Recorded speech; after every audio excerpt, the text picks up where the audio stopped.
தேவனினாலே கைகூடி வந்தது இல்லையா? கர்த்தர் நல்லவர் என்பதினாலே கைகூடி வந்தது. ஒரு தம்பதிமார், அப்போ மனைவி ப்ரெக்னெண்ட்டாக இருக்கிறாங்க.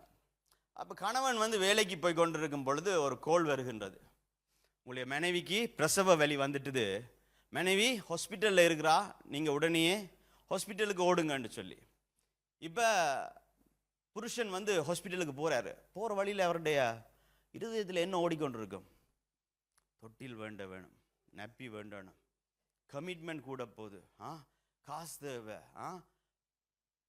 மனைவியை பார்த்து கொள்ள வேண்டும், பிள்ளையை பார்த்து கொள்ள வேண்டும், இத்தனை நெருக்கங்கள், இது எல்லாத்தையும் தாண்டி இந்த காரியங்கள் எல்லாம் செய்யலாமாண்டு என்னது மனதுக்குள்ள அநேக காரியங்கள் ஓடிக்கொண்டே இருக்கிறது. இவ்வளோ பிரச்சனைகள் வரப்போதே, நெருக்கங்கள் வரப்போதே, எப்படி நாங்கள் சமாளிக்க போகின்றோம் என்று சொல்லி கொண்டு அவர் ஹாஸ்பிட்டல் வாசல், அந்த கதவுல வாசலில் வர்றாரு. இவருடைய மனத்தில் தான் இவ்வளோ பெரிய குழப்பம்னு சொன்னால், ஹாஸ்பிட்டல் வாசலில் வரைக்கிலே உள்ளுக்குள்ள பெரிய குழப்பம் நடக்கிறது அவருடைய காதில் கேட்குது. கீயா மாயாண்டு கத்து நடக்குது. மனைவி சத்தம் போடுறா பிரசவ வழியில்.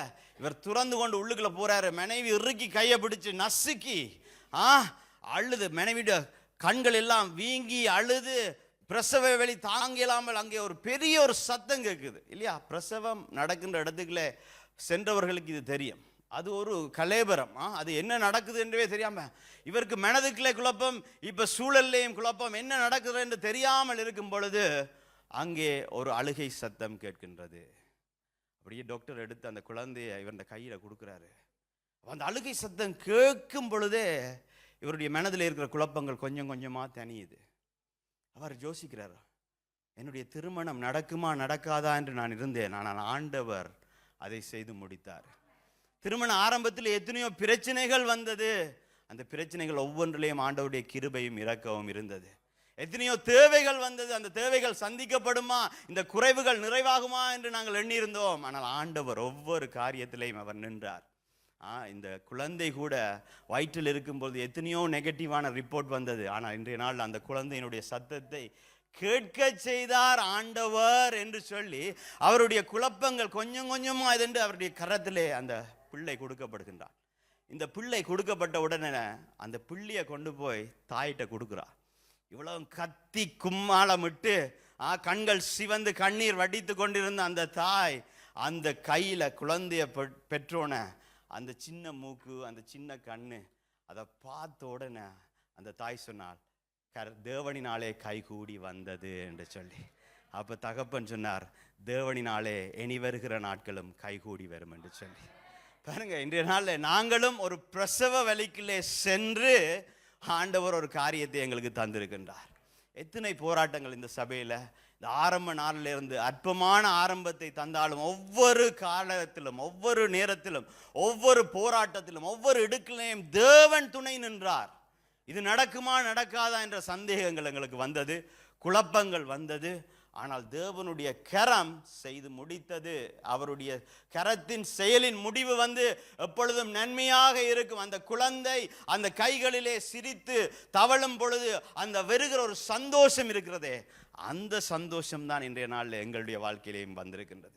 ஆண்டவர் எங்களுக்கு என்று, இந்த சபைக்கு என்று ஒரு நிலத்தை தந்திருக்கின்றார். அது எவ்வளவு பெரிய காரியமா இருக்கின்றது. சபை ஆரம்பிக்கப்பட்ட 9 வருடங்கள் சபையிலே நாங்கள் வரும் பொழுது எல்லோருமே நாங்கள் புதிதானவர்கள், இந்த தேசத்துக்கு புதிதானவர்கள். இங்கே 90% மேற்பட்டவர்களுக்கு விசா இருக்கவில்லை இந்த தேசத்தில்.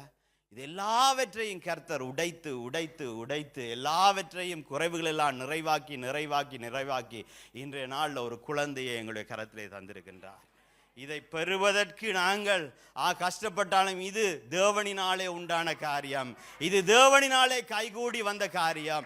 இனியும் அந்த இடத்திலேயும் ஒரு சபையை கட்டுவது அது தேவனினாலே முடியும். அந்த தகப்பன் எப்படி சொன்னாரோ, இனி வருகிற நாட்களை ஆண்டவர் பார்த்து கொள்ளுவார். இவ்வளவு எங்களுடைய பழைய நாட்களை திரும்பி பார்க்கும் பொழுது இவ்வளவு நாட்களிலும் எங்களோடு கூட இருந்தவர் இனிமேலும் எங்களோடு கூட இருப்பார் என்ற நிச்சயம் எங்களுக்கு இருக்கிறது இல்லையா? தேவன் நல்லவர். இன்றைய நாள் நாங்கள் பார்க்க போகிற காரியம், எழுந்து கட்டுவோம் பாருங்கள், கடைசி பாகமாக தேவனினாலே கைகூடி வந்தது. ஆமாம், இது நிச்சயமாக தேவனினாலே கைகூடி வந்தது. நாங்கள் திருப்பிக் கொள்வோம். நெகேமியா 8வது அதிகாரம் முதலாவது வசனம் சத்தமாக வாசிப்போமா? நெகேமியா 8வது அதிகாரம் 1வது வசனம். ஜனங்கள் எல்லாரும் தண்ணீர் வாசலுக்கு முன்னான வீதியிலே ஒருமனப்பட்டு கூடி கர்த்தர் இஸ்ரவேலுக்கு கற்பித்த மோசேயின் நியாயப்பிரமாண புஸ்தகத்தை கொண்டு வர வேண்டும் என்று வேத பாரகனாகிய எஸ்றாவுக்கு சொன்னார்கள். இப்ப முதலாவது நாங்கள் வாசித்தோம் நெகேமியா 6வது அதிகாரத்திலே 15வது வசனத்திலே, அங்கே அலங்கமானது 52 நாட்களிலே கட்டி முடித்தாயிற்று என்று நாங்கள் வாசித்தோம். அதை கண்டு கேட்ட அந்நிய ஜனமும் பகைஞர்களும் என்ன சொன்னார்கள்? இந்த கிரியை எங்கள் தேவனினாலே கைகூடி வந்ததென்று அவர்கள் அறிந்தார்கள் என்று சொன்னார்கள். 52 நாட்களிலே அவ்வளவு பெரிய அலங்கத்தை கட்டி முடிக்க முடியுமாயின், அதுவும் சிறைப்பட்டு சென்றவர்கள் மண்குவியலாகவும் சுட்டெரிக்கப்பட்டதாகவும் இருந்த அலங்கத்தை 52 நாள்ல ஒரு ஜனக்கூட்டம், ஒரு சிறுகு ஜனக்கூட்டம் கட்டி முடிக்க முடியதாய் இருந்தது என்று சொன்னால் அது தேவனினாலே ஆன காரியம். இப்ப அது முடிந்த உடனே என்ன செய்வது? எங்களுக்கு ஆண்டவர் ஒரு நிலத்தை தந்துட்டார். இப்ப முடிந்த உடனே என்ன செய்யறது? நாங்கள் குடிக்கணும், புசிக்கணும், செலிப்ரேட் பண்ணணும், இயேசுவை கொண்டாட வேண்டும், இயேசுவை துதிக்க வேண்டும், அப்படித்தான் எங்களுக்கு வரும். இங்கே இவர்கள் என்ன செய்தார்கள்? அங்கே அலங்கம் கட்டி மடிக்கப்பட்டது. நெகேமியா 8வது அதிகாரத்தில் அவர்கள் என்ன செய்தார்கள் என்று சொன்னார்கள் என்று சொன்னா, கர்த்தர் இஸ்ரவேலுக்கு கற்பித்த மோசேயின் நியாயப்பிரமாண புஸ்தகத்தை கொண்டு வர வேண்டும் என்று சொல்லி அங்கே வேதபாரகராகிய எஸ்றாவிடத்திலே கேட்டார்கள். அவர்களுடைய பசி தாகம், ஆண்டவர் ஒரு நன்மையை செய்து விட்டார், ஒரு அலங்கத்தை கட்டி முடித்து விட்டாரு, எங்களுடைய வேலைகளுக்கான பலனை கொடுத்து விட்டாரு, நாங்கள் களைச்சு வேலை செய்தோம், பிரயாசப்பட்டு வேலை செய்தோம், இந்த வேலை முடிந்து விட்டது என்று அவர்கள் ஓய்வடையவில்லை. அவர்கள் சொல்லுகிறார்கள், தேவனுடைய வசனத்தை கொண்டு வாருங்கள், அதை வாசிப்போம் என்று சொல்லி. அப்ப தேவனுடைய வசனத்தின் மேலே ஒரு பசிதாகம் வந்தது. அந்த பசிதாகத்துக்கு காரணம் என்ன? தேவன் எங்களுக்கு செய்த பெரிய நன்மை. அந்த பெரிய அலங்கத்தை 52 நாள்ல கட்டி முடித்தது போல 9 வருஷத்தில் எங்களுக்கு ஒரு காணியை தந்திருக்கின்றார் ஆண்டவர். ஒரு சபையை கட்டி முடிப்பார். எங்களை கொண்டு, ஒரு சிறு கூட்ட ஜனமாகி எங்களை கொண்டு இந்த தேசத்திலே தேவன் இந்த காரியத்தை செய்திருக்கிறார். அதனாலே எங்களுக்கு இன்றைய நாளில் வர வேண்டியது வேதத்தின் மேலே, வேத வசனத்தின் மேலே, அவருடைய சத்தியத்தின் மேலே ஒரு பசிதாகம் வர வேண்டும். அப்ப முதலாவது எங்களுக்கு வர வேண்டிய காரியம் என்ன என்று சொன்னால், தேவ வார்த்தையிலே ஒரு எழுப்புதல் வேண்டும். இன்றைய நாளிலே நானும் நீங்களும் ஓய்வெடுக்கின்ற காலம் இது அல்ல. மாறாக தேவ வார்த்தையிலே நாங்கள் இன்னும் வாஞ்சித்து பசிதாகத்தோடு இதை அறிந்து கொள்ளுகிற நாட்கள், இதை ஆராய்கிற நாட்கள், வெளிப்பாடுகளை பெற்றுக்கொள்ளுகிற நாட்கள், இந்த வேத வசனத்தின் வார்த்தைகளை வைத்துக்கொண்டு எங்களுடைய தரிசனத்தை புதுப்பிக்கின்ற நாட்கள். இந்த நாட்கள் எங்கள் மேலே வைத்திருக்கிற ஆண்டவருடைய அழைப்பையும் நோக்கத்தையும் நாங்கள் ஆராய்ந்து அறிகிற நாட்களாக இருக்க வேண்டும். ஏனென்றால் ஆண்டவர் ஒரு நிலத்தை கொடுத்திருக்கிறார் என்று சொன்னால் எங்கள் ஒவ்வொருவர் மேலேயும், சிறியவர்ல இருந்து பெரியவர் மட்டும் ஒரு நோக்கம் இருக்கிறபடினால தான் ஆண்டவர் செய்திருக்கின்றார். இன்றைய நாளில் நாங்கள் அந்த வேதத்தின் மேலே ஒரு பசிதாகம் பெற வேண்டும். ஒரு புது ஹாஸ்பிட்டல் கட்டுறாங்க. ஒரு புது ஹாஸ்பிட்டல் கட்டினா என்னது? அதுக்கு கல்லால் அடுக்கி சீமெந்தெல்லாம் பூசியாச்சு. இப்போ இதெல்லாம் சீமெந்தெல்லாம் பூசினா பிறகு அது ஹாஸ்பிட்டல் என்று கூப்பிடலுமா? அது வெறுமனையே இருக்கிறது இல்லையா? அந்த ஹாஸ்பிட்டலுக்கு என்ன தேவை? டாக்டர்ஸ் தேவை இல்லையா? டாக்டர்ஸ் தானே. டாக்டர்ஸ் வந்தாப்புல அதை ஹாஸ்பிட்டல்னு சொல்லலாமா? என்ன தேவை? பேஷண்ட்ஸும் தேவை.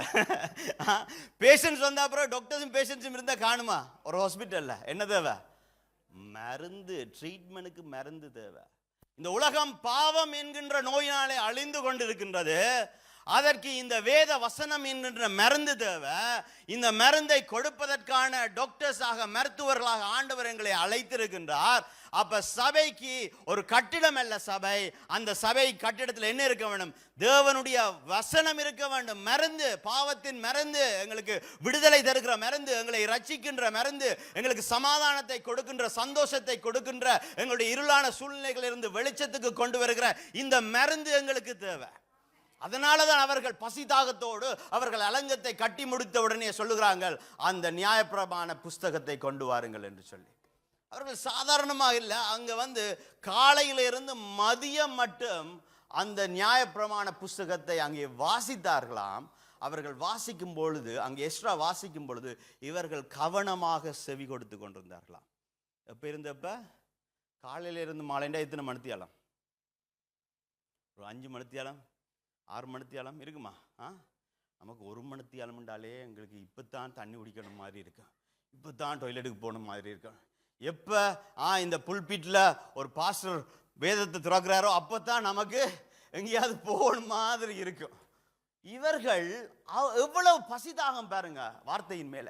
அந்த வார்த்தையின் மேலே இருக்கிற பசிதாகத்தினாலே அவர்கள் அங்கே 5-6 மணித்தியாலம் இருந்து அந்த வசனத்தை கேட்டுக்கொண்டார்கள். இந்த வசனம் விளங்கப்படுத்துவதே அல்ல, ஆரம்பத்திலே அவர்கள் வசனத்தை கேட்டார்கள், அதுக்கு பிறகுதான் இந்த வசனத்தை விளங்கப்படுத்தினார்கள் என்று வேதத்தில் நாங்கள் பார்க்கிறோம்.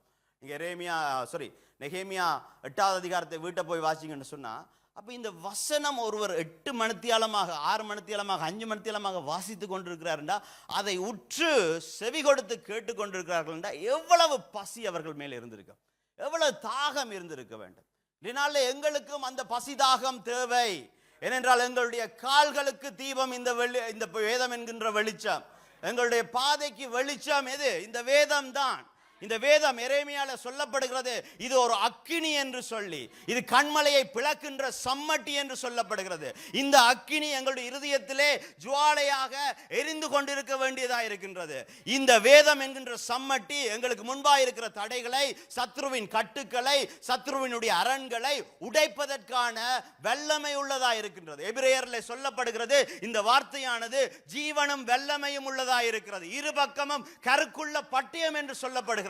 இந்த வார்த்தையின் மேலே எங்களுக்கு பசிதாகம் வேண்டும். ஏனென்றால் இந்த வார்த்தை ஜீவனும் வல்லமையும் உள்ளது.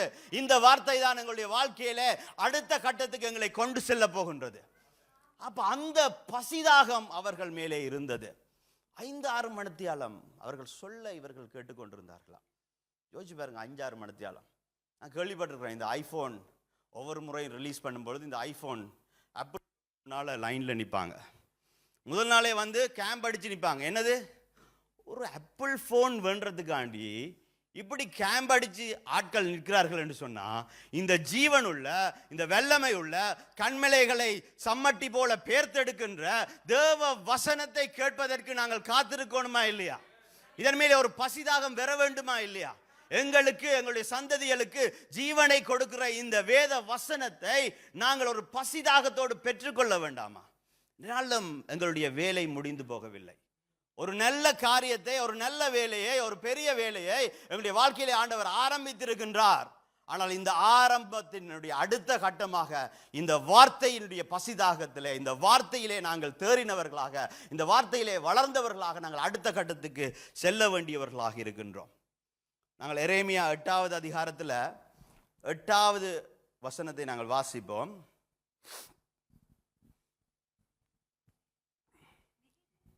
நெகேமியா 8:8. அவர்கள் தேவனுடைய நியாயப்பிரமாண புஸ்தகத்தை தீர்க்கமாக வாசித்து அர்த்தம் சொல்லி வாசித்ததை அவர்களுக்கு விளங்க பண்ணினார்கள்.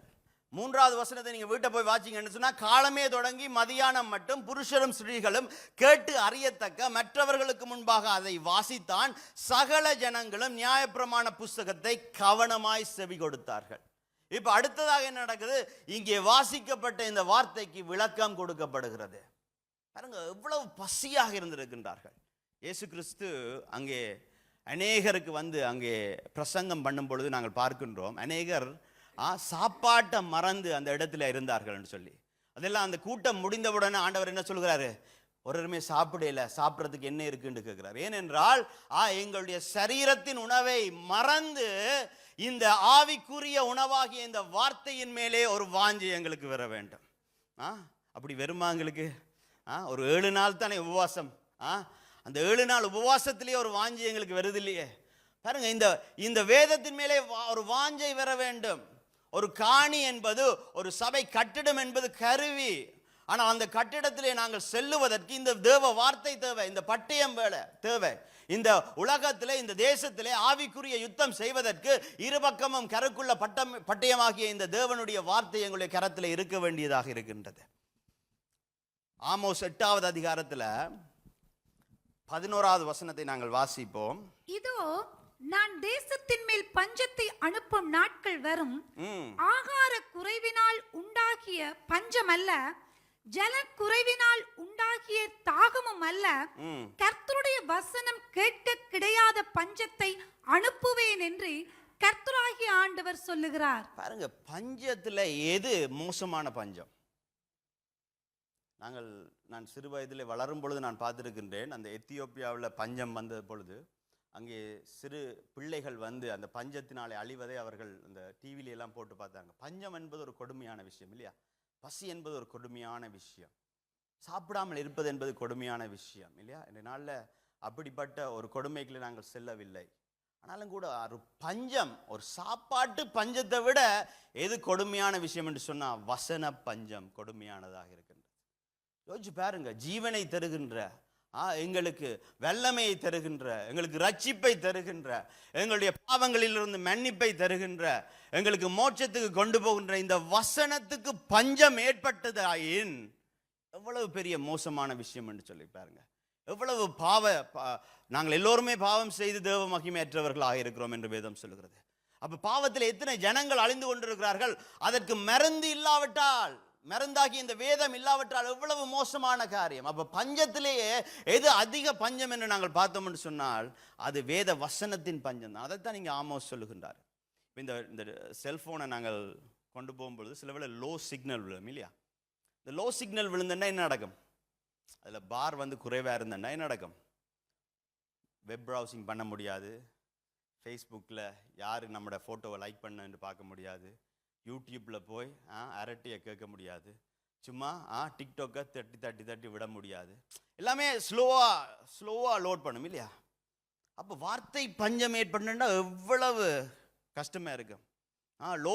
யோசிச்சு பாருங்க, எங்களுக்கு ஜீவன் தருகிற, எங்களுக்கு வெள்ளமை தருகிற இந்த வார்த்தைக்கு பஞ்சம் வந்தது என்று சொன்னால் எங்களுடைய வாழ்க்கையை எப்படி அடுத்த கட்டத்துக்கு கொண்டு போக முடியும்? 1 சாமுவேல் 3 நாங்கள் பார்க்கிறோம், எலியா ஆசாரியனோடு அங்கே சாமுவேல் பிள்ளையாண்டால் வேலை செய்து கொண்டிருப்பவருக்கு அங்கே வார்த்தை அபூர்வமாக இருந்தது என்று வேதம் சொல்லுகிறது. வார்த்தை கிடைக்கிறது அந்த ஆட்கள் அபூர்வமாக இருந்தது. அதனால தீர்க்க தரிசனம் இல்லாமல் இருந்ததா, தரிசனம் இல்லாமல் இருந்ததா. அப்ப இந்த வார்த்தை அபூர்வமா இருந்தது என்று சொன்னா, இந்த வார்த்தை பஞ்சமா இருந்தா எங்களுக்கு தரிசனம் இல்லாமல் போகும். அப்படிப்பட்ட ஒரு காலத்துக்கு நாங்கள் ஒருபோதும் பெறக்கூடாது. அப்ப இந்த வார்த்தை அதிகமா இருக்குமா ஏன், இந்த வார்த்தையின் மேலே நாங்கள் ஒரு பசிதாகத்தோடு இருப்போமா ஏன், எங்களுடைய தரிசனங்கள் என்ன செய்யப்படும்? புதுப்பிக்கப்பட்டு கொண்டே இருக்கும். எங்களுடைய தரிசனங்கள் பெரிதாக்கப்பட்டு கொண்டே இருக்கும். எங்களுடைய கூடாரங்கள் விசாலமாக்கப்பட்டு கொண்டே இருக்கும். எங்களுடைய பிள்ளைகள், எங்களுடைய பிள்ளைகளுடைய பிள்ளைகள் தேவனுடைய போதனைகளினாலே வளர்க்கப்பட்டு கொண்டிருப்பார்கள். ஒரு பரிசுத்த சந்ததி இந்த தேசத்திலே எழும்பும். அதற்கு காரணம் இந்த வேத வசனத்திலே பஞ்சம் ஏற்படக்கூடாது. இந்த வேத வசனத்தின் மேலே நாங்கள் ஒரு பசிதாகத்தோடு இருக்க வேண்டும். இதனாலே நாங்கள் ஒரு முடிவெடுக்க வேண்டும். நாங்கள் வெறும் சண்டே கிறிஸ்தவர்களாக அல்லாமல் வேதத்தின் மேலே ஒரு பசிதாகம் உள்ள கிறிஸ்தவர்களாக, கிறிஸ்துவை பின்பற்றுகிறவர்களாக இருக்க வேண்டும் என்று நாங்கள் ஒரு முடிவை எடுக்க வேண்டியவர்களாக இருக்கின்றோம். நெகேமியா 8வது அதிகாரத்தில் அடுத்த வசனத்தை நாங்கள் வாசிப்போம். 9வது வசனம். ஜனங்கள் எல்லாரும் நியாயப்பிரமாணத்தின் வார்த்தைகளை கேட்டபோது அழுதபடியால் திர்ஷாதா என்னப்பட்ட நெகேமியாவும் வேத பாரனாகிய எஸ்ரா என்னும் ஆசாரியனும் ஜனங்களுக்கு விளக்கி காட்டின லேவியரும் சகல ஜனங்களையும் நோக்கி, இந்த நாள் உங்கள் தேவனாகிய கர்த்தருக்கு பரிசுத்தமான நாள், நீங்கள் துக்கப்படவும் அளவும் வேண்டாம் என்றார்கள். அளவும் வேண்டாம் என்று சொன்னார்கள். பாருங்க, இந்த நியாயப்பிரமாணத்தினுடைய புஸ்தகத்தினுடைய வார்த்தைகள் அங்கே பேசப்பட்டது. அங்க அதை பேசப்பட்ட பொழுது அங்கே இருந்த ஜனங்கள் என்ன செய்தார்களாம்? அழுதார்களாம். ஏன் அழுதார்கள்? இந்த வசனம் பேசப்படும் பொழுது ஏன் அழுதார்கள்? இந்த வசனத்தின் மேலே ஏன் ஒரு பசிதாகம் பெற வேண்டும்? ஏன் இந்த வசனத்தை நாங்கள் வாசிக்க வேண்டும்? ஏனென்றால் இந்த வசனம் ஒரு கண்ணாடி என்று வேதம் சொல்லுகின்றது. இந்த கண்ணாடி எங்களுடைய முகத்தை காட்டுகின்றது. எங்களுடைய வெளிப்பிரகார முகம் அல்ல, எங்களுடைய உள்பிரகார முகத்தை காட்டுகின்றது. எங்களுக்குள்ளே இருக்கிற குறைகளை காட்டுகிறது, எங்களுக்குள்ளே இருக்கிற அக்கிரமங்களை காட்டுகிறது, எங்களுடைய பாவ பழக்கங்களை, அசிங்கங்களை எடுத்து காட்டுகின்றது.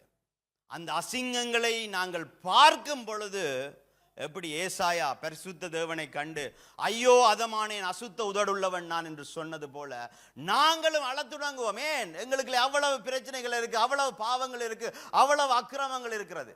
இதனால இந்த வேதம் வாசிக்கப்படுகிற இந்த நேரத்திலும் கூட நாங்கள் எங்களை ஆராய்ந்து பார்ப்போம். இவ்வளவு பெரிய ஆண்டவர் ஒரு நன்மையை செய்திருக்கிறாரே.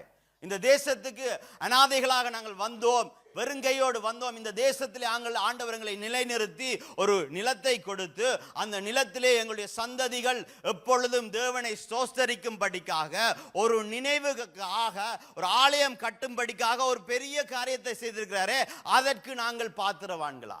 அதற்கு நாங்கள் உண்மையுள்ளவர்களாக இருந்தோமான்னு சொன்னா இல்ல. இந்த வேதத்தை நாங்கள் வாசிக்கும் பொழுது எங்களுடைய அசிங்கங்கள், எங்களுடைய பாவங்கள் எல்லாம் அதுக்கு கண்ணுக்கு முன்னால வருகின்றது. அதான் இயேசு கிறிஸ்து அங்கே சீமோன் பேதுருடைய படகுலே ஏறுகின்றார். சீமோன் பேதுரு இரவு முழுக்க இருந்து வேலை போட்டும் என்னது, ஒரு மீனும் பிடிக்கல. இப்ப வந்து அந்த படகுல இருந்து அவர் பிரசங்கம் செய்கின்றார். பிரசங்கம் செய்த பின்பாக அவர் என்ன செய்கிறார், அந்த படகை ஆழத்துக்கு விடுகின்றார். அப்ப சீமோன் பேதுருவும் ஆழத்துக்கு விடுகின்றார். அங்கே ஆழத்துக்கு விட்ட பொழுது அங்கே ஆண்டவர் சொல்லுகிறார், விளைய போடுண்டு. அப்ப சீமோன் சொல்லுகிறான்னு, ராம் முழுவதும் நான் ஆண்டவரை மீன் பிடிச்சு ஒன்றும் அகப்படையில, அதனால நீர் சொல்றபடியா போடுறேன்னு போடுறான். 2 விலை நிறைய மீன்கள் வருகின்றது. இந்த விலை நிறைய மீன்கள் வந்தோடனே பார்த்த சீமோன் என்னது, சந்தோஷப்பட்டிருக்கணுமா இல்லையா? ஐயோ, இவ்வளவு பெரிய ஆசீர்வாதம் எனக்கு கிடைச்சிருக்கே, வெறுங்கையோட வந்த, இது 2 படகு நிறைகிறதுக்கான மீன்கள் கிடைத்திருக்கிறதே சந்தோஷப்பட்டிருக்கணுமா இல்லையா? அதுக்கு பதில் அவன் சொல்றான், ஐயோ நான் பாவி ஆண்டவரை, என்னை விட்டு நீர் போகும்ன்றான். ஏன்? அந்த பரிசுத்தத்தை, அந்த மகா தேவனை, அவருடைய வல்லமையை, அவருடைய நன்மையின் கரத்தை புசித்தவன் அந்த நன்மையை பெறுவதற்கு தான் தகுதி இல்லை என்று சொல்லி அந்த இடத்துல சொல்ற, ஆண்டவரே நான் பாவி ஆண்டவரே, என்னை விட்டு நீர் போகும்ன்று. ஆனா ஆண்டவர் என்ன சொன்னாரு, நான் உன்னை மீன்களை பிடிக்கிறவன அல்ல, மனுஷனை பிடிக்க, நீ என்னோட வா என்று ஆண்டவர் அழைச்சாரு. பாருங்க, ஆண்டவருடைய வசனம் பேசப்படும் பொழுது அது எங்களுடைய இருதயத்தை உடைக்க வேண்டும், எங்களுடைய பாவங்களை வெளிக்கொண்டு வர வேண்டும், அந்த பாவங்களிலிருந்து நாங்கள் மனம் திரும்ப வேண்டும். ஆனால் அந்த மனம் திரும்புவதனாலே என்ன வருகின்றது, ஒரு சந்தோஷம் வருகிறது. அதனால தான் அங்கே அவர்கள் சொல்லப்படுகிறார்கள், என்ன, நீங்கள் துக்கப்படவும் அளவும் வேண்டாம். ஏனென்று சொன்னா, நீங்க எப்ப மனம் திரும்பினீங்களோ அப்ப ரட்சிப்பு உங்களுடைய வாழ்க்கையில வந்துட்டது. அப்ப இயேசு உங்களுடைய வாழ்க்கையில வந்துட்டார். இயேசு வந்தபடினாலே உங்களுடைய கண்ணீர்கள் இனி சந்தோஷமாக மாறிவிட்டது. இனி நீங்கள் துக்கப்பட தேவையில்லை. ஏனென்றால் உங்களுடைய பாதை நரகம் அல்ல, உங்களுடைய பாதை பரலோகம் என்று, இல்லையா? லூக்கா 15வது அதிகாரத்தில் நாங்கள் பார்க்கிறோம், கெட்ட குமாரன் என்னுடைய ஆஸ்தி எல்லாவற்றையும் செலவழித்து எல்லாவற்றையும் வித்து கடைசியா தவிட தின்னுறது கூட தகுதி இல்லாமல் அவன் வீட்டை திரும்பி வருகின்றான். அவன் வீட்டை திரும்பி வேணும்னா அங்கே தகப்பன் ஓடி போய் கட்டிப்பிடிச்சு முத்தம் கொடுக்கின்றார். அப்ப அவன் சொன்னது என்னது, அப்பா உமக்கு எதிராகவும் பரத்துக்கு எதிராக நான் குற்றம் செய்துட்டேன், நான் உடைஞ்சு போய், ஐயோ நான் பாவி, ஐயோ நான் அதமானேன், ஐயோ நான் அசுத்த உதடுள்ளவன், ஐயோ நான் எனக்கு அசிங்கங்கள் இருக்கிறது, பாவங்கள் இருக்கிறது என்று சொல்லுகிறான். ஆனா அப்பா என்ன சொன்னாரு, அப்பா திரும்பி வேலைக்காரரை பார்த்து, அந்த உயர்ந்த வஸ்திரத்தை கொண்டு வா, அந்த மோதிரத்தை கொண்டு வா, அந்த பாதரட்சியை கொண்டு வா, அங்கே அந்த கொளுத்த கன்றை அடித்து புசியுங்க, நாங்கள் கொண்டாடுவோம், சந்தோஷமா இருப்போம் என்று சொல்றாரு. பாருங்க, அதே போல இந்த வசனம் வாசிக்கப்படும் பொழுது இது கண்ணாடி போல எங்களுடைய பாவங்களை காட்டுகின்றது. அது கண்ணாடி போல் அந்த பாவங்களை காட்டும் பொழுது அந்த கண்ணாடியில இருந்து நாங்கள் எங்களை திருத்திக் கொள்ள வேண்டும், எங்களை மாற்றிக்கொள்ள வேண்டும். அப்ப இந்த வசனத்தின் மேல் பசிதாகம் என்றது என்பது இந்த வசனத்தை வாசிப்பது மட்டுமல்ல, இந்த வசனத்தின்படி செயல்பட வேண்டியவர்களாக நாங்கள் இருக்கின்றோம். அதனால அந்த இடத்துல சொல்ல, அளவும் வேண்டாம் என்று சொன்னார்கள். நெகேமியா 8வது அதிகாரத்தில் 10வது வசனத்தை நாங்கள் வாசிப்போம்.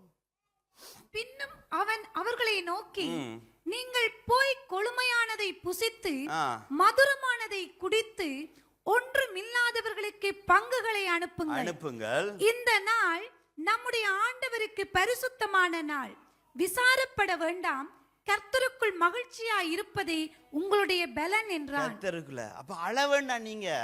ஏனென்றால் நீங்க எப்ப மனம் திரும்பினீங்களோ, எப்ப நீங்கள் இயேசுவை ஏற்றுக்கொண்டீங்களோ, உங்களுடைய கண்ணீருக்கான பதில் ஆண்டவர் தந்து விட்டார். உங்களுடைய கண்ணீரை அவர் களிப்பாக மாற்றி விட்டார், இல்லையா? அதனால நீங்க அழ வேண்டாம். நீங்க கர்த்தருக்குள்ளே மகிழ்ச்சியா இருங்கள். நீங்கள் போய் என்ன செய்தாம், கொழுமையானதை அப்ப செலிப்ரேட் பண்ணுங்க. அப்ப இன்றைய நாள் நாங்கள் முதலாவது தேவன் வார்த்தையின் மேலே நாங்கள் பசிதாகமாக இருக்க வேண்டும். 2வது ஆண்டவர் செய்ததை நாங்கள் ஒருமித்து கொண்டாட வேண்டும். என்னத்தை கொண்டாடணும்? நாங்கள் என்னத்தை புசித்து இதண்டணும்? நாங்கள் இயேசுவை புசித்து, அவருடைய நன்மையை புசித்து, இயேசுவை நாங்கள் கொண்டாட வேண்டியவர்களாக இருக்கின்றோம். பாருங்க, இந்த இடத்துல அவர்கள் சொல்லுகிறது, ஒன்றும் இல்லாதவர்களுக்கு என்னவாம்? பங்குகளை அனுப்புங்கள் என்று வேதம் சொல்கிறது. என்ன? ஒன்றும் இல்லாதவர்களுக்கு. அப்ப நாங்கள் அடித்து புசித்து குடிப்பது மட்டுமல்ல, ஒன்றும் இல்லாதவர்களுக்கு பங்குகளை அனுப்ப வேண்டும். உங்களுக்கு யாருக்காவது கோல் வந்ததா? இல்லை தானே? கர்த்தருக்கு ஸ்தோத்திரம். இப்போ ஒன்றுமில்லாதவர்களுக்கு அனுப்புறேன்டா, எங்களுடைய சந்தோஷத்தை என்ன செய்யட்டான்? மற்றவர்களோடு பகிர்ந்து கொள்ளும்படியாக கூறப்படுகிறது. இதனால் நாங்கள் பார்க்கிறோம், இலங்கையில் அநேக வெள்ளங்கள் வந்து அநேகருடைய வாழ்க்கையில் பாதிப்பு. மலையகத்தில் எத்தனையோ ஜனங்கள் பாதிக்கப்பட்டிருக்கிறார்கள். மலையகத்தில் சபைகள் உடைந்திருக்கின்றது. மலையகத்தில் ஜனங்கள் மரித்து போயிருக்கின்றார்கள். இப்படி இந்தியாவில் ஒரு பெரிய வெள்ளம் வந்திருக்கிறது. இப்படியான காரியங்களில் நாங்கள் என்ன செய்ய வேண்டும்? நாங்கள் ஜெபிக்க வேண்டும். நாங்கள் என்னது? கொடுத்து உதவ வேண்டும். இதனால் இந்த நேரத்தில் எங்களோட கைகளை இறுக்கி பிடிச்சு பிரயோசனம் இல்லை. எங்கெங்கே என்னென்ன சபைகள் இருக்கிறதோ, யார் யார் பாஸ்டர்ஸ் தெரியுமோ, இவர்கள் கொடுப்பார்களோன்னு நாங்கள் யோசிக்காமல் அந்தந்த இடங்களுக்கு அனுப்புங்க. ஆண்டவருடைய நாமத்தில் அந்த இடத்துல சுவிசேஷம் சொல்லப்படட்டும், நல்ல காரியங்கள் நடக்கப்படட்டும். ஏனென்றால் ஆண்டவர் ஒரு நன்மை எங்களுடைய வாழ்க்கையில் செய்திருக்கிறார். அதை நாங்கள் கொண்டாடுகிறோம். நாங்கள் கொண்டாடுகிறதை அவர்களும் சந்தோஷமாக இருக்க வேண்டும். இந்த உலகத்தில் மற்ற மனிதர்களும் சந்தோஷமாக இருக்க வேண்டும் என்ற ஒரு காரியம் எங்களிடத்தில் இருக்க வேண்டும். இந்த இடத்துல நாங்கள் பார்த்தோம் என்று சொன்னால், பங்குகளை அனுப்புங்கள், இந்த நாள் நம்முடைய ஆண்டவருக்கு பரிசுத்தமான நாள் என்று சொல்லப்பட்டுட்டு, கர்த்தருக்குள் மகிழ்ச்சியாக இருப்பதே எங்களுடைய பலன். பலன் என்றால் என்ன? அது ஒரு பேட்டரி மாதிரி இல்லையா? பலன் என்றால் பேட்டரி. இப்போ எங்களோட ஃபோன் வந்து பேட்டரி ரங்கி போனேன்னா என்ன செய்வோம்?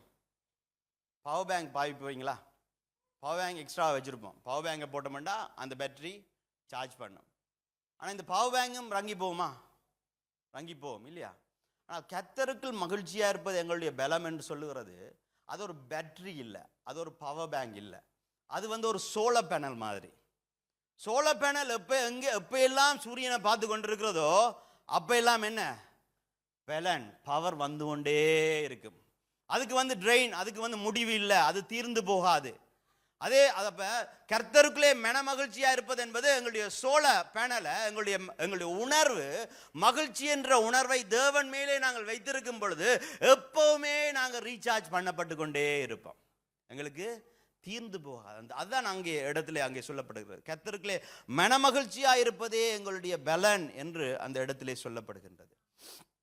இப்போ ஒரு பைலட் வந்து யோசிச்சு பாருங்க. இப்போ பைலட் வந்து ஃப்ளை பண்ணி கொண்டு போறாரு. இப்போ சரியான மழை. அப்போ இந்த ஃப்ளைட் டேக் ஆஃப் ஆகும் பொழுது என்ன நடக்கும்? ஒரே இருளாக இருக்கும், மழை பெய்யும், மேகங்களாக இருக்கும். ஆனால் போக போக இந்த பைலட் என்ன செய்வார்? இந்த ஃப்ளைட் எங்கே கொண்டு போவார்? கிட்டத்தட்ட ஏறத்தாழ 30,000 அடிக்கு மேலே கொண்டு போகக்கூடியது அந்த ஃப்ளைட். அப்போ இந்த 30,000 அடிக்கு மேலே கொண்டு போகும் பொழுது இங்கே மேலே போனோன்னா சூரியன் மட்டும்தான் இருக்கும். ஏன் தெரியுமா? இந்த ஃப்ளைட்டுக்கு கீழே தான் மேகம் இருக்கும். இந்த மேகத்துக்கு கீழே தான் மழையோ புயலோ காற்றோ இருக்கும். அப்ப எப்ப நாங்கள் கர்த்தருக்குள்ளே மனமகிழ்ச்சியா இருக்கிறோம் என்று சொன்னா, நாங்கள் ஆண்டவருக்குள்ளே என்ன சூழ்நிலையிலே மனமகிழ்ச்சியா இருக்கும் பொழுது அந்த சூழ்நிலைக்கு மேலாக பறந்து கொண்டு போய் கொண்டிருக்கிறோம். எங்களுடைய துன்பத்துக்கு மேலாக, எங்களுடைய வியாதிக்கு மேலாக ஆண்டவர் மேலே நாங்கள் மனமகிழ்ச்சியா இருக்கும் பொழுது அது எங்களுடைய பலனாக இருக்கின்றது. எங்களுடைய சூழ்நிலைகள் எங்களுக்கு கீழே இருக்கிறது. அந்த சூழ்நிலை மாறாமல் இருந்தாலும் கூட அந்த சூழ்நிலைக்கு மேலாக நாங்கள் பறக்கிறவர்களாக இருக்கின்றோம். அதனால தான் இந்த இடத்துல சொல்லப்படுகிறது, கர்த்தருக்குள்ளே மனமகிழ்ச்சியா இருப்பது எங்களுடைய பலன் என்று சொல்லி. நெகேமியா 9வது அதிகாரத்தில் நாங்கள் வாசிப்போம். 1வது 2வது. அந்த மாதம் 24ஆம் தேதியிலே இஸ்ரவேல் புத்திரர் உபவாசம் பண்ணி ரட்டுடுத்தி தங்கள் மேல் புழுதியை போட்டுக் கொண்டவர்களாய் கூடி வந்தார்கள்.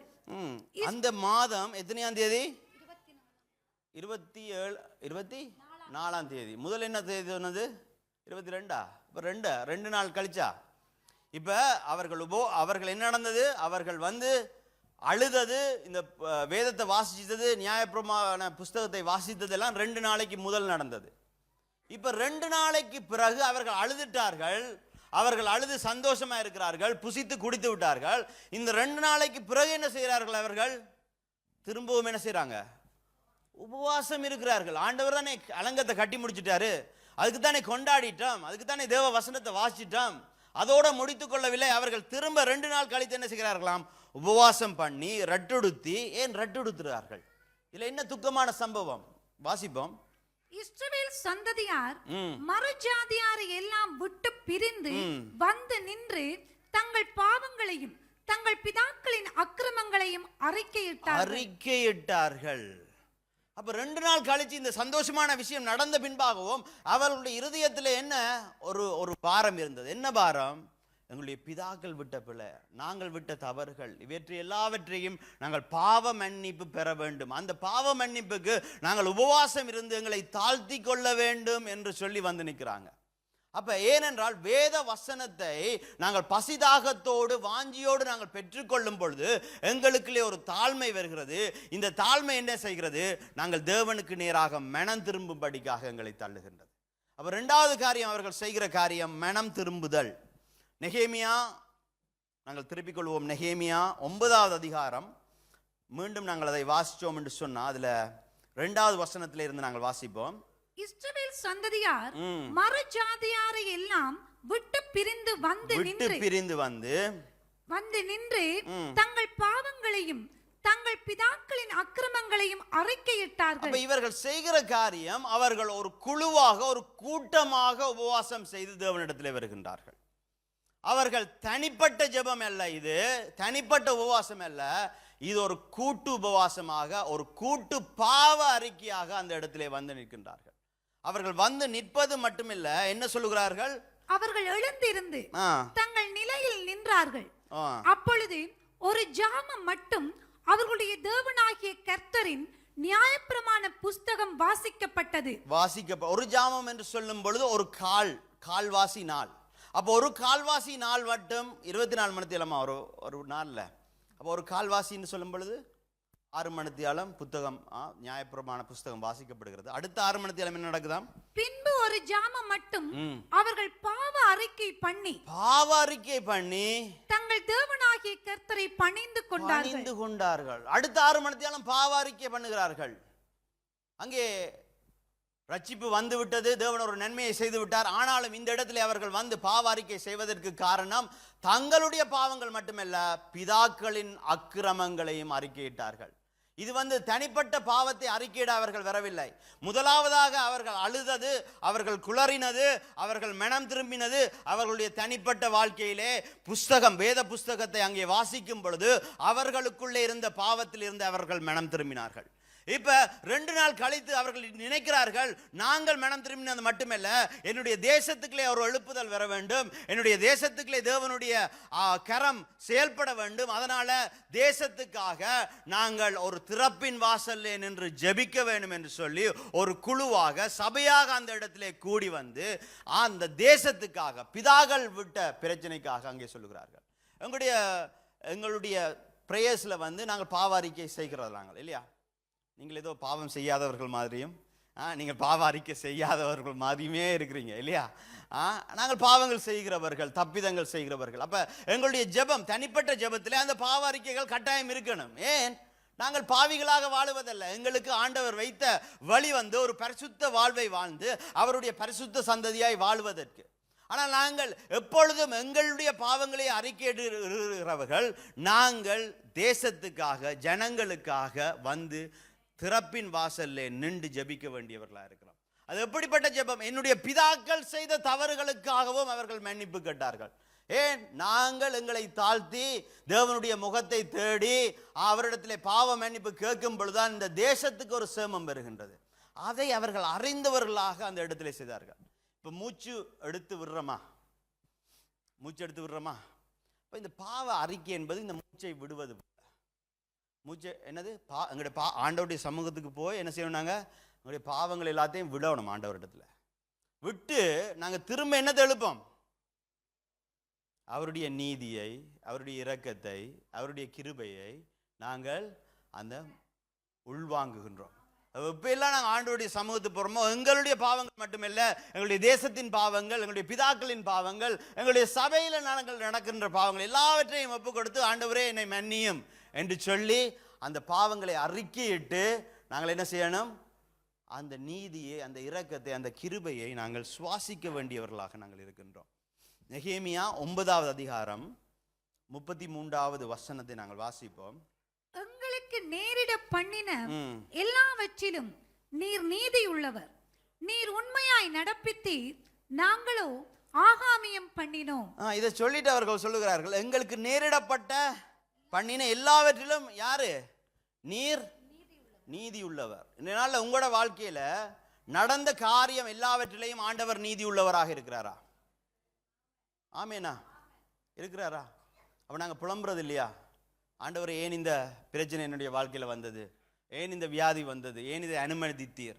பாருங்க, இவர்கள் ஒரு சிறையிருப்பில் இருந்து வந்திருக்கிறாங்க. இவர்களுடைய அலங்கம் இடிக்கப்பட்டிருக்கிறது, இவர்களுடைய நகரம் சுட்டரிக்கப்பட்டிருக்கிறது. இந்த பிரச்சனைகளை தாண்டி வந்தவர்கள் இங்க ரியலைஸ் பண்றாங்க, இந்த பிரச்சனைகள்லேயும் ஆண்டவர் நீதியாத்தான் இருந்திருக்கிறாரு. எனக்கு துன்பம் வந்தது, என்னுடைய ஜனத்துக்கு துன்பம் வந்தது, என்னுடைய அலங்கம் இடிக்கப்பட்டது, என்னுடைய நகரம் சுட்டரிக்கப்பட்டது, நாங்கள் எல்லாம் சிறையிருப்புக்காக நாங்கள் அழைத்து செல்லப்பட்டோம், ஆனாலும் தேவன் நீதி உள்ளவர் என்பதை அந்த இடத்திலே அறிக்கையிடுகிறார்கள்.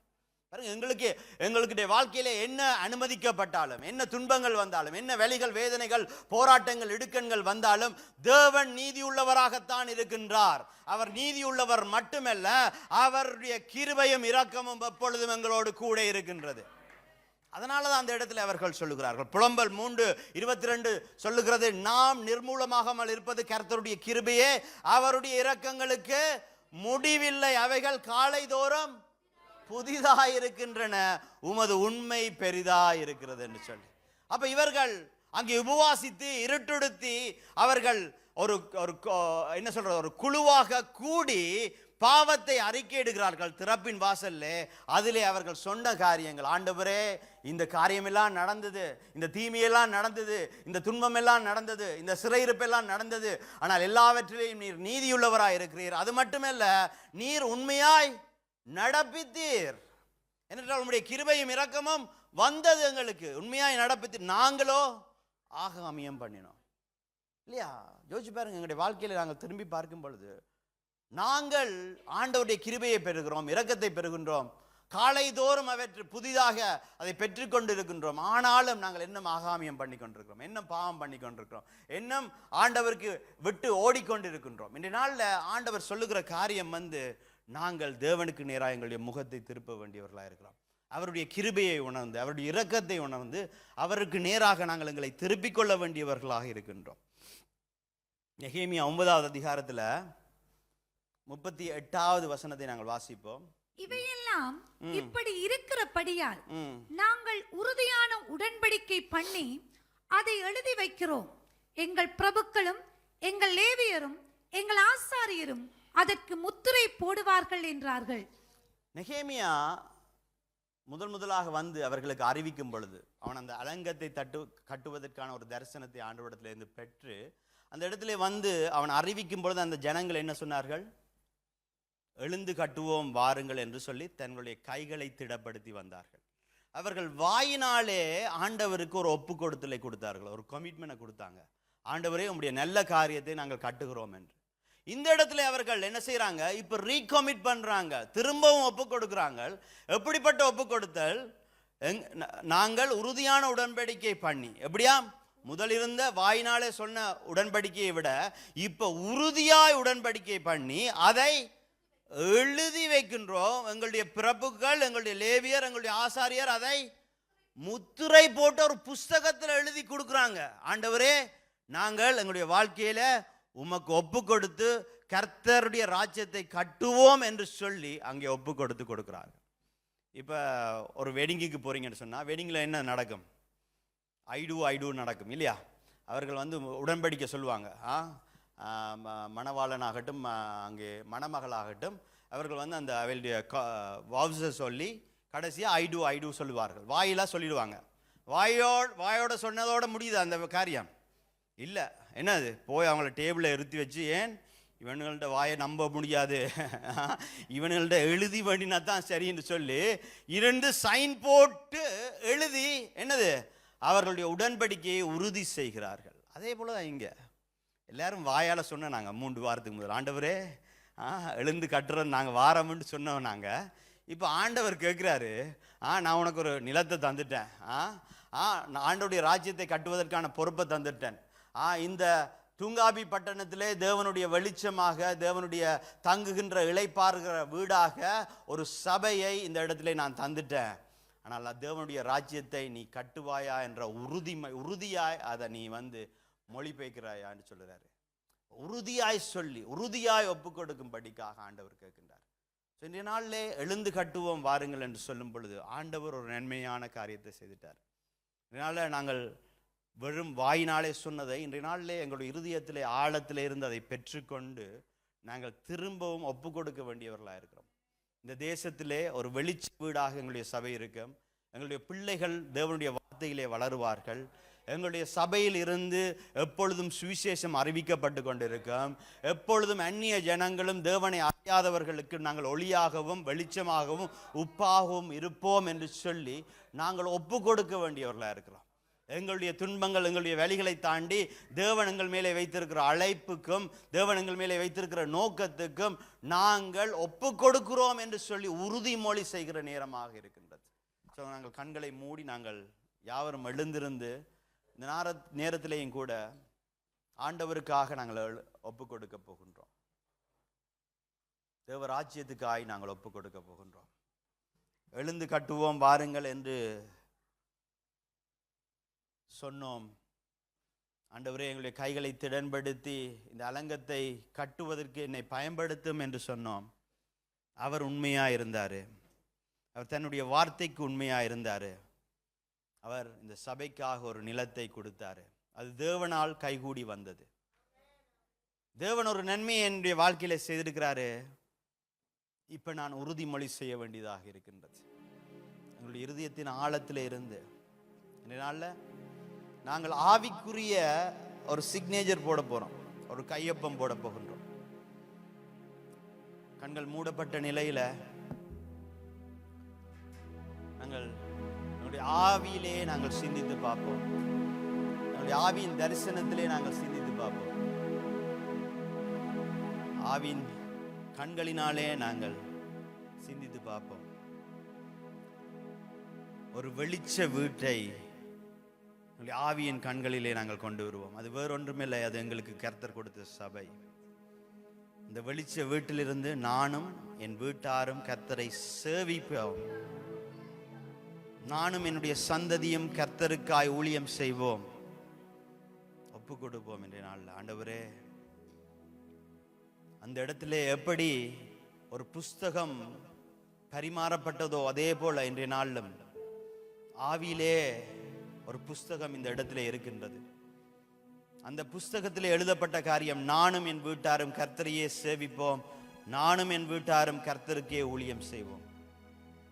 ஆண்டவரே, நான் அதில் ஒரு கையொப்பம் போடுகின்றேன் அப்பா, உடன்படிக்கையாய் கையொப்பம் போடுகிறேன் என்று சொல்லி ஒப்பு கொடுக்கிறவர்கள் மட்டும் உங்களுடைய வலது கரத்தை உயர்த்தி, ஒப்பு கொடுக்கிறவர்கள் மட்டும், கையொப்பம் போடுகிறவர்கள் மட்டும். இது தேவனுடைய சமூகத்திலே தேவனுடைய பிரசன்னத்துக்கு முன்பாக செய்கிற காரியம். உங்களுடைய சுவிசேஷத்தை நான் அறிவிப்பேன், நீர் என் மேலே வைத்திருக்கிற அழைப்பிலே நான் நடப்பேன். ஆண்டவரே, என்னுடைய சிலுவையை நான் சுமப்பேன். கர்த்தர் எனக்கு தந்த காரியத்திலே ஆண்டவரே நான் அலட்சியமாய் இருக்க மாட்டேன். நான் உண்மையில்லாத பொழுதிலும் கர்த்தர் உண்மையாய் இருந்து என்னுடைய வாழ்க்கையிலே செய்த நன்மைகளை நினைவு கூர்ந்து இதை நான் செய்கிறேன் என்று ஒப்பு கொடுப்போம். அவர் உடன்படிக்கையின் தேவன், அவர் தன்னுடைய உடன்படிக்கையை உடையாதவர். யார் யாரெல்லாம் கரத்தை தூக்கி ஒப்பு கொடுத்திருக்கிறீங்களோ, உங்களுடைய கரத்தை அவர் காண்கிற தேவனாய் இருக்கின்றார். உங்களுடைய ஒப்பு கொடுத்தலை காண்கிற தேவனாய் இருக்கிறார். அவர் வெறுமனே எங்களை விடுவுகிறவர் அல்ல, அவர் தன்னுடைய எண்ணெயினாலே எங்களை அபிஷேகம் பண்ணி ஒரு புது பலத்தை தருகின்றவர். மான் கால்களைப் போல எங்களுடைய கால்களை பலப்படுத்துகிற தேவன். அவருக்காக ஓடுவோம் என்று நாங்கள் ஒப்பு கொடுக்கும் பொழுது அவர் அவர் தன்னுடைய உள்ளங்கையிலே தாங்கி எங்களை வழிநடத்துகிற தேவன். ஆண்டவரே, நான் உமக்காக ஓடுகிறபடினால என்னுடைய பாரங்கள் எல்லாவற்றையும் என்னுடைய பாரதத்திலே நான் இறக்கி வைக்கிறேன். என்னுடைய வேலை சுமைகள், என்னுடைய குடும்ப சுமைகள், என்னுடைய வாழ்க்கையில் இருக்கிற போராட்டங்கள், என்னுடைய வாழ்க்கையில் இருக்கிற காரியங்கள் எல்லாவற்றையும் உடைய பாதத்திலே இறக்கி வைக்கிறேன் என்று ஒப்புக்கொடுங்க. ஏனென்றால் இந்த உடன்படிக்கையில் 2 பேர் உடன்படிக்கை பண்ணுகிறோம். நாங்களும் உடன்படிக்கை பண்ணுறோம், அவரும் உடன்படிக்கை பண்ணுகிறார். இந்த உடன்படிக்கை என்று அவருடைய பங்கு என்னென்றால், அவர் எங்களை போஷித்து, அவர் எங்களுடைய தேவைகளை சந்தித்து, அவர் எங்களை பலப்படுத்தி, அவர் எங்களை பாதுகாக்கிறார். எங்களுடைய வேலை அவருடைய வேலை செய்வது மட்டும்தான், அவருடைய சித்தம் செய்வது மட்டும்தான் எங்களுடைய வேலை. இந்த பாடலை நாங்கள் பாடுகிற நேரத்தில் நீங்கள் ஒப்பு கொடுங்க. ஆண்டவர் உங்களுடைய வாழ்க்கையில் என்ன அழைப்பை வைத்திருக்கிறாரு, என்ன நோக்கத்தை வைத்திருக்கிறாரு, எதற்காய் நீங்க அழைக்கப்பட்டிருக்கீங்க. இன்றைய நாளிலும் தேவ வசனத்தை வைத்து எங்களுடைய தரிசனங்கள் ஒவ்வொன்றும் புதுப்பிக்கப்படட்டும். ஆண்டவரிடத்தில் கேளுங்க, ஆண்டவரே நான் என்ன செய்ய வேண்டும், எதற்காக எனக்கும் என்னுடைய சந்ததிக்கும் ஒரு நிலத்தை தந்தீங்க, எதற்காக ஒரு சபையை தந்தீங்க, எதற்காக என்னை அழைத்திருக்கிறீங்க, எதற்காக இந்த தேசத்துக்கு என்ன கூட்டிக் கொண்டு வந்திருக்கிறீங்க அப்பா. ஆண்டவரிடத்தில் கேளுங்க. ஆண்டவர் பதில்கள் தருகிற தேவனா இருக்கின்றார்.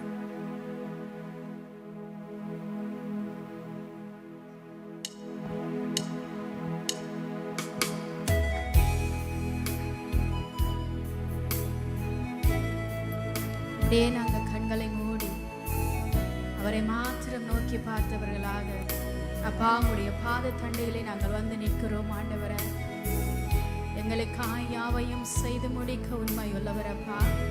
எங்கள் பாரங்கள் எல்லாம் உங்களுடைய பாதத்திலே நாங்கள் இறக்கி வைக்கிறோம் அப்பா. உங்களை மாத்திரம் நாங்கள் நோக்கி பார்க்கிறோம் ராஜான்னு சொல்லுவோம். உங்க பாதம் அமர்ந்திடுவே, உம்மை நோக்கி பார்க்கின்றேன், என்னை வெட்கம் அடைய விடவில்லையே. தகப்பன் நீங்க இருப்பதனால் நான் கலங்கவில்லையே. நீங்க எல்லாமே பார்த்து கொள்வீங்க. அவருடைய பாதத்தில் நின்று சொல்லுவோம். உங்க பாதம் அமர்ந்திடுவே, உம்மை நோக்கி பார்க்கின்றேன், என்னை வெட்கம் அடைய விடவில்லையே. அப்பா நீங்க இருக்கிறீங்க, நீங்க இருப்பதனால் நான் கலங்கவில்லையே. நீங்க எல்லாமே பார்த்து கொள்வீங்க. இயேசுவே இயேசுவே என்னை சுமந்தவரே, இயேசுவே என்னை நடத்தினீரே, இயேசுவே என்னை ரட்சித்தவரே, என்னை வெட்கமடைய விடவில்லையே. இயேசுவே இயேசுவே என்னை சுமந்தவரே. உங்களையும் என்னையும் சுமந்தவருடைய கரத்தை நோக்கி பார்ப்போமா. அப்பா நீரே எங்களை நடத்தின தேவன் ராஜா. அப்பா இயேசுவே என்னை ரட்சித்தவரே, என்னை வெட்கமடைய விடவில்லையே, என்னை வெட்கமடைய விடவில்லையே. வழி தெரியா ஆட்டை போல அலைந்த என்னை தேடி வந்து மீட்டு கொண்டி உந்த நம்பினால். உள்ளத்திலிருந்து சொல்லுவோமா. மரித்து போன எந்த வாழ்வை மீண்டும் கட்டிடவே ஜீவனை கொடுத்து உந்தன் பிள்ளையாக்கினீர். வழி தெரியா ஆட்டை போல அலைந்த என்னை தேடி வந்து மீட்டு கொண்டீர் உந்தன் அன்பினால். மரித்து போன எந்த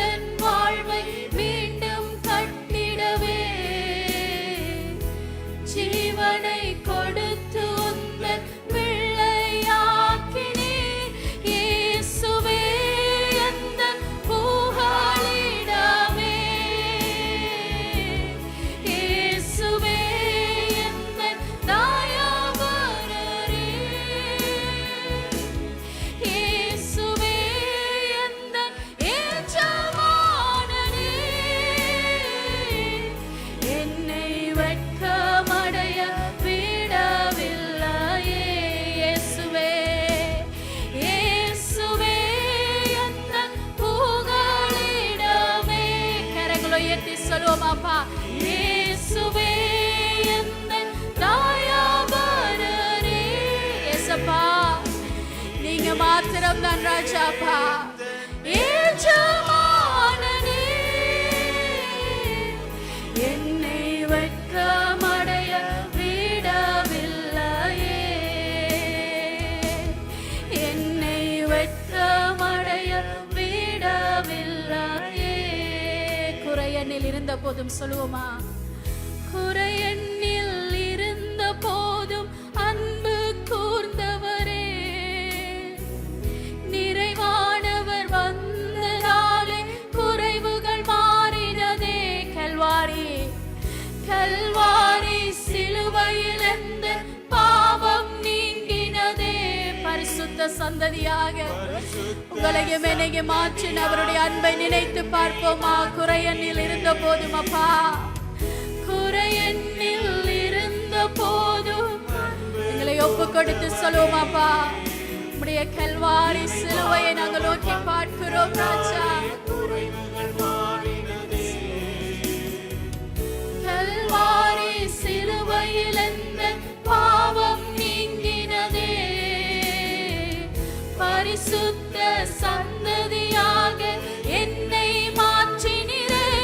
இயேசுவே எந்தன் சிநேகிதரே, இயேசுவே எந்தன் மணவாளரே,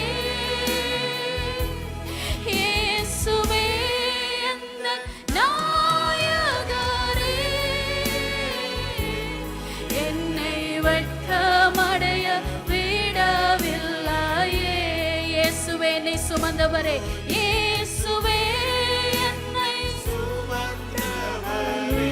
அப்பா, உம்முடைய அன்பை நினைத்து பார்க்கிறோம் அப்பா. இயேசப்பா, நீங்க எவ்வளவு நல்லவர் அப்பா. கரங்களை உயர்த்தி சொல்லுவோமா? இயேசுவே என்னை ரட்சித்தவரே, என்னை வெட்கமடைய விடவில்லையே. இயேசுவே இயேசுவே எந்தன் புகலிடமே, இயேசுவே எந்தன் தயாபரரே, இயேசுவே எந்தன் எஜமானனே, என்னை வெட்கமடைய விடவில்லையே, வெட்கமடைய விடவில்லையே. உங்க பாதம் அமர்ந்திடுவேன், உம்மை நோக்கி பார்க்கின்றேன், என்னை வெட்கமடைய விடவில்லையே. தகப்பன் நீங்க இருப்பதனால் நான் கலங்கவில்லையே, நீங்க எல்லாமே பார்த்து கொள்வீங்க. நீங்க சொல்லுவீங்களா? உங்க பாதம் அமர்ந்திடுவேன், உம்மை நோக்கி என்னை வெட்கமடைய விடவில்லையே. தகப்பன் நீங்க இருப்பதனால் நாங்க கலங்கவில்லையே, நீங்க எல்லாமே பார்த்து கொள்வீங்க, நீங்க எல்லாமே பார்த்து கொள்வீங்க. கரங்களை தட்டி கர்த்தருடைய நாமத்துக்கு. அவர்கள் உபவாசத்தை முடித்து கொண்டு கடைசியாக செய்த காரியம் என்ன என்று பார்த்தோம்னு சொன்னால், நெகேமியா 12வது அதிகாரம் 27வது வசனம் சொல்கிறது, எருசலேமின் அலங்கத்தை பிரதிஷ்டை பண்ணுகையிலே துதியினாலும் பாடலினாலும் கைத்தாளம் தம்பூரு சுப்ரமண்டலம் முதலான கீத வாத்தியங்களினாலும் பிரதிஷ்டையை மகிழ்ச்சியோடே கொண்டாட எல்லா இடங்களிலும் இருக்கிற லேவியரை எருசலேமுக்கு வரும்படி தேடினார்கள். அதனால் அந்த நிலத்தை நாங்கள் இன்றைய நாளில் நாங்கள் பிரதிஷ்டை பண்ணும்படிக்காக, ஆண்டவர் தந்ததை நாங்கள் கொண்டாடும்படிக்காக, லேவியராக ஆண்டவரை துதித்து பாடும்படிக்காக இந்த இடத்துல நாங்கள் கூடியிருக்கின்றோம். எங்களுடைய சபைக்காக அநேக லேவியர்கள், எங்களுடைய சபையின் லேவியர்கள் எழுதின இந்த பாடலை நாங்கள் ஒன்று சேர்ந்து பாடப்போகின்றோம். நாங்கள் மனமகிழ்ச்சியோடு சந்தோஷத்தோடு ஆண்டவர் செய்த நன்மைகளை நினைத்து நாங்கள் இந்த காரியத்தை செய்வோம்.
அப்பா.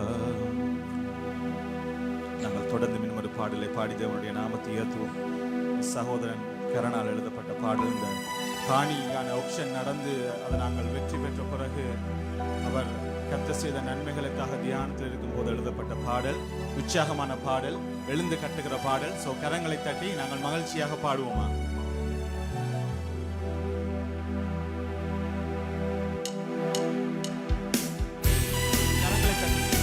கரங்களை தட்டி உற்சாகமா.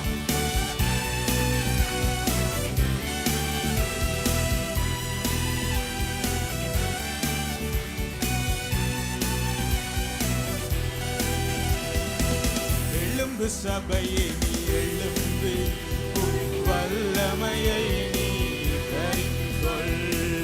எழும்பு சபையே நீ எழும்பு, உன் வல்லமையை நீ தரித்துக்கொள். உன் இயேசுவையே நீ உடுத்திக்கொள், உன் நேசரையே நீ உடுத்திக்கொள். எழும்பு சபையே நீ எழும்பு, உன் வல்லமையை நீ தரித்துக்கொள்.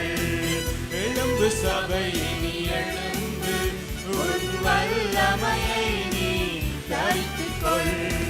சோத்திர பலி செலுத்தியே உம்மை மகிமைப்படுத்துகிறோம்.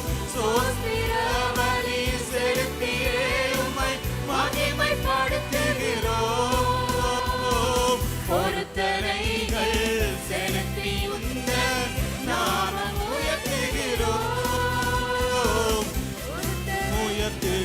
உயர்த்துகிறோம், நாமம் உயர்த்துகிறோம், நாமம் உயர்த்துகிறோம். எழும்பு சபையே நீ எழும்பு, உன் வல்லமையை நீ தரித்துக்கொள். எழும்பு சபையே நீ எழும்பு, உன் வல்லமையை நீ தரித்துக்கொள்.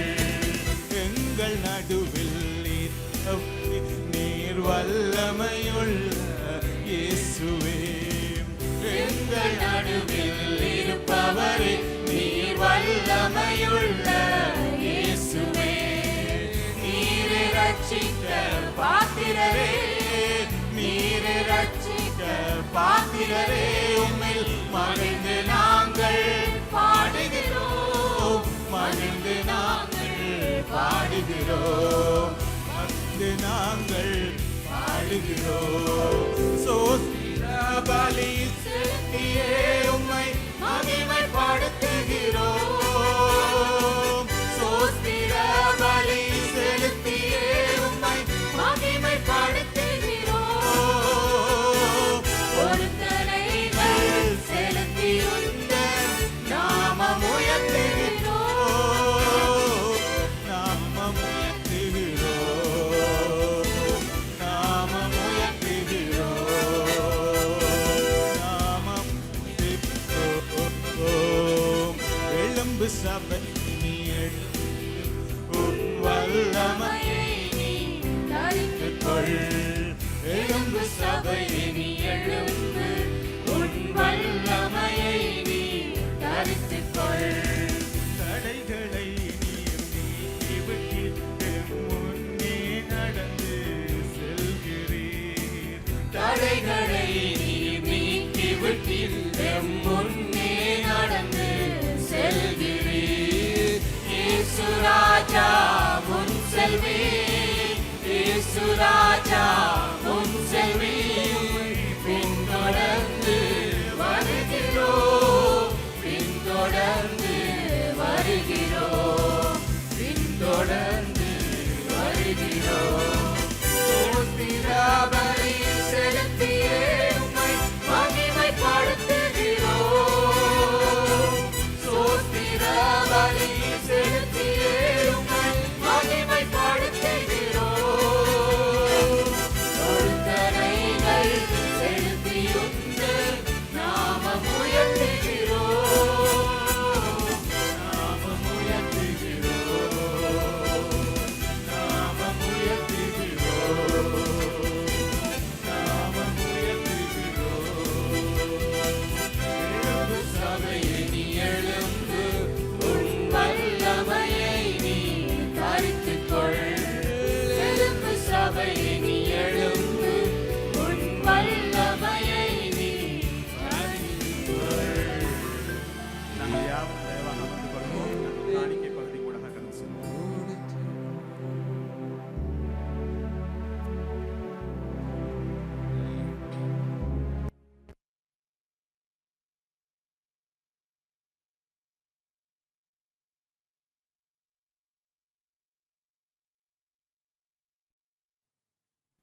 காணிக்கை ஆதாரமாய் எபேசியர் 2ஆம் அதிகாரம் 10ஆம் வசனம்.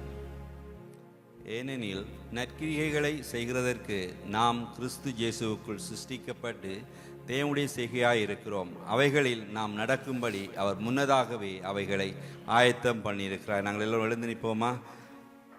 எங்கள் தேவன் நன்மை செய்கிறவர். நாங்கள் இந்த கர்த்தருக்கு கொடுக்கிறது ஒரு நற்கிரியை காரியமாய் இருக்கிறது. இந்த காணிக்கையை செலுத்தும்படியாய் நாங்கள் இந்த வேளையிலே காணிக்கை செலுத்தும் போது நாங்கள் எல்லோரும் எழுந்து நாங்கள் ஜெபிக்க போகிறோம். அப்பா, இந்த வேலைக்காய் நன்றி செலுத்துகிறோம். ஆண்டவரே, உமக்கு ஆண்டவரை விதைக்கு எங்களுக்கு கொடுத்த இந்த நேரத்துக்காய் நன்றி செலுத்துகிறோம்.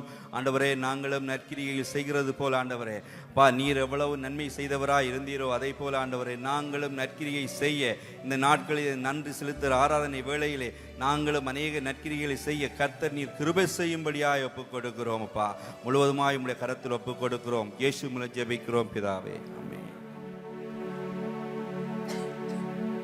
நாங்கள் அப்படியே கரங்களை தட்டி நாங்கள் இன்னொரு பாடலை பாடி கர்த்தருடைய நாமத்தை மகிமைப்படுத்துவோம்.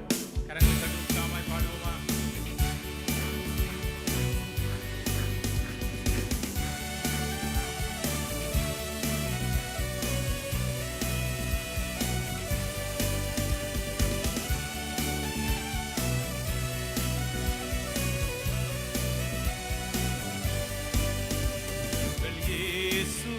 சர்வ வல்லவரே, எங்கள் ரட்சிப்புமானவரே, எங்கள் கண்மலையே, எங்கள் தாவரமே, உயர் அடைக்கலமானவரே, எங்கள் இயேசுவே சர்வ வல்லவரே, எங்கள் ரட்சிப்புமானவரே, எங்கள் கண்மலையே, எங்கள் தாவரமே, உயர் அடைக்கலமானவரே.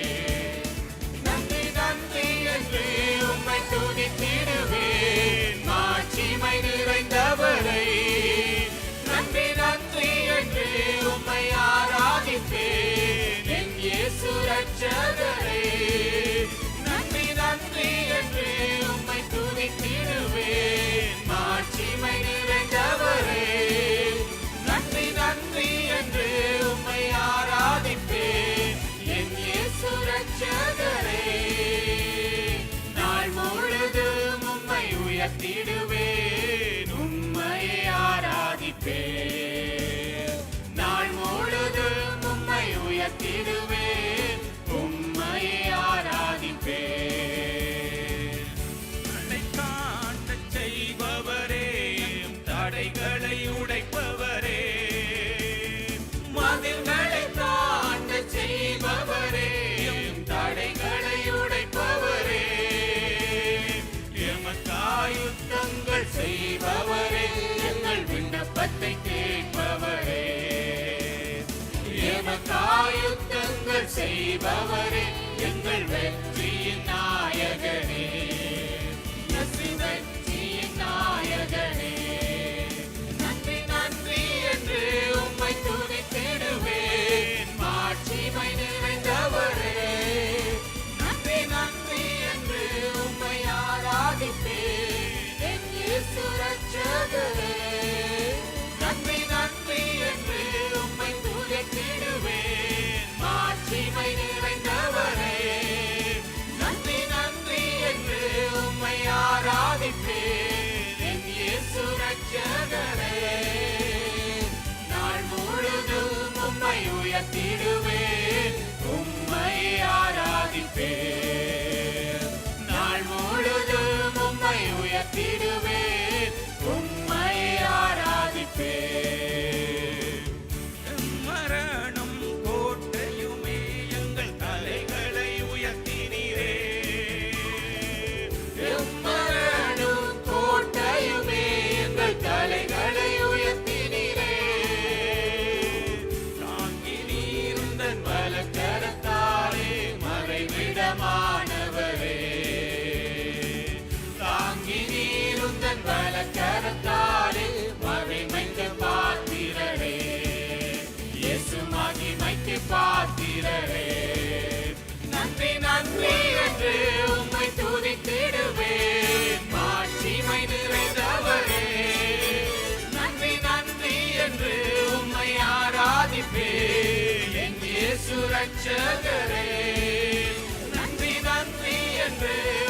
துதித்திடுவேன். மாட்சிமை நிறைந்தவரே, நன்றி நன்றி என்று உம்மை ஆராதிப்பேன். என் இயேசு ரட்சகரே, நாள் முழுதும் உம்மை உயர்த்திடுவேன். உம்மை ஆராதிப்பேன். நாள் முழுதும் உம்மை உயர்த்திடுவேன். உம்மை ஆராதிப்பேன். உம்மை ஆராதிப்பேன். கரங்களை தட்டி நாங்கள் தேவனுடைய நாமத்துக்கு நாங்கள் மகிமை செலுத்துவோமா? நாங்கள் இன்னொரு பாடலை பாடி நாங்கள் கர்த்தருடைய நாமத்தை நாங்கள் உயர்த்துவோம். அதற்கு முன்பாக அதிலே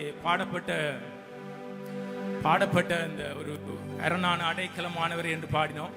அதிலும் பார்க்க ஒரு பெரிய ஒரு மகா கவி உண்டு. எங்களுடைய பாஸ்டர் எழுதின கடைசி வரிகள் எல்லாம் பாஸ்டர் எழுதின உம்மாளி ஒரு சேனைக்குள்ளே பாய்வோம், உம்மாளி ஒரு மதிலை தாண்டுவோம் என்பது எங்களுடைய மெய்ப்பெண் எழுதின வரிகள். ஸோ இந்த இடத்துல கர்த்தருடைய நாமத்தை நாங்கள் உயர்த்துவோம். நாங்கள் கரங்களை தட்டி நாங்கள் கர்த்தருடைய நாமத்தை நாங்கள் உயர்த்துவோம். இன்னும் ஒரு பாடலை நாங்கள் பாடி தேவனுடைய நாமத்தை நாங்கள் மகிமைப்படுத்துவோம்.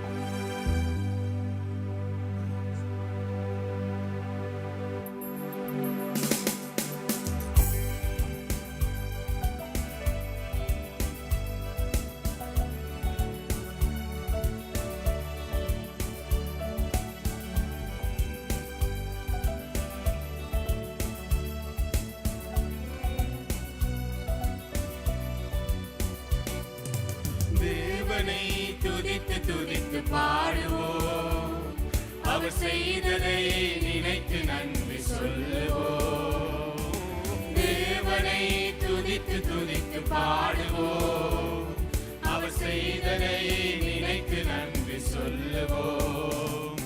அவராலே எல்லாம் உண்டாயிற்றே, நாம் நன்றி சொல்லி பாடுவோம். அவராலே எல்லாம் உண்டாயிற்றே, நாம் நன்றி சொல்லி பாடுவோம்.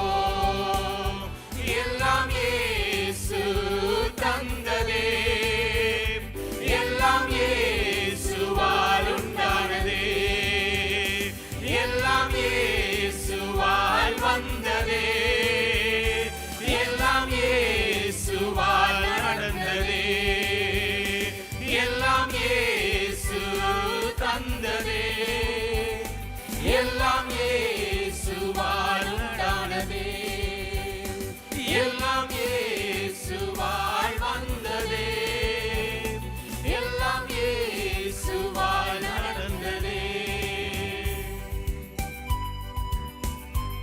அவர் செய்த நன்மைகள் ஏராளம் எங்களுடைய சபையிலே. ஆமென். கைகளை உயர்த்தி அவருக்கு நன்றி செலுத்தி பாடுவோம். அவர் செய்த நன்மைகள் ஏராளமே, நாம் கையை உயர்த்தி உயர்த்தி சொல்லுவோம். அவர் அருள் நம்மை தாங்கும் தூணாகுமே, அவர் பெயர் நம் உயிரின் உயிராகுமே. அவர் செய்த நன்மைகள் ஏராளமே, நாம் கையை உயர்த்தி உயர்த்தி சொல்லுவோம். அவர் அருள் நம்மை தாங்கும் தூணாகுமே, அவர் பெயர் நம் உயிரின் உயிராகுமே.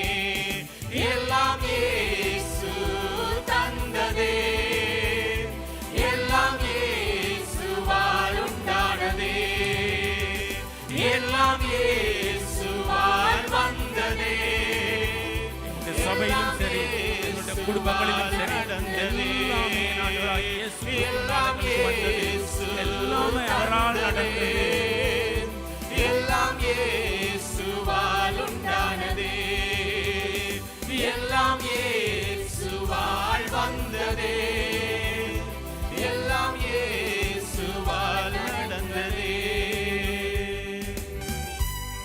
எங்கள் சந்ததியின் தேவன் அவர். ஆமென். தலைமுறை தலைமுறையாய் நாங்கள் அவரையே நம்பி இருக்கிறோம். ஆமென். உற்சாகமாய் நாங்கள் பாடுவோம். எம் சந்ததியின் நல்ல தேவனே, உம்மையே என்றும் நம்பி வாழுவோம். தலைமுறை தலைமுறையாய் பாடுவோம். நன்றி என்று சொல்லி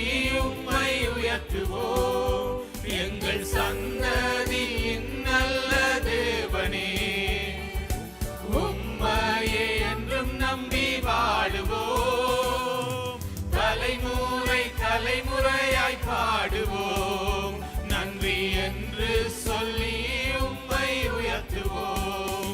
எல்லாம் இயேசு தந்ததே, எல்லாம் இயேசுவால் உண்டானதே, எல்லாம் இயேசுவால் வந்ததே, எல்லாம் இயேசுவால் நடந்ததே, எல்லாம் இயேசு தந்ததே, எல்லாம் இயேசுவால் உண்டானதே, எல்லாம் இயேசுவால் வந்ததே, எல்லாம் இயேசுவால் நடந்ததே, எல்லாம் இயேசுவால் தந்ததே, எல்லாம் இயேசுவால் உண்டானதே, எல்லாம் இயேசுவால் வந்ததே, எல்லாம் இயேசுவால் நடந்ததே. நன்றி ஆண்டவரே, எல்லாம் உங்களால் கிடைத்ததப்பா. நன்றி செலுத்துவோம். இன்றைய நாளிலும் கூட ஒரு விசேஷித்த நாளென்றபடியால் கொஞ்சம் நேரம் சென்று விட்டது. எல்லாம் செய்துவிட்டு தேவன் எங்களுக்கு செய்த கல்வாரி சிலுவையிலே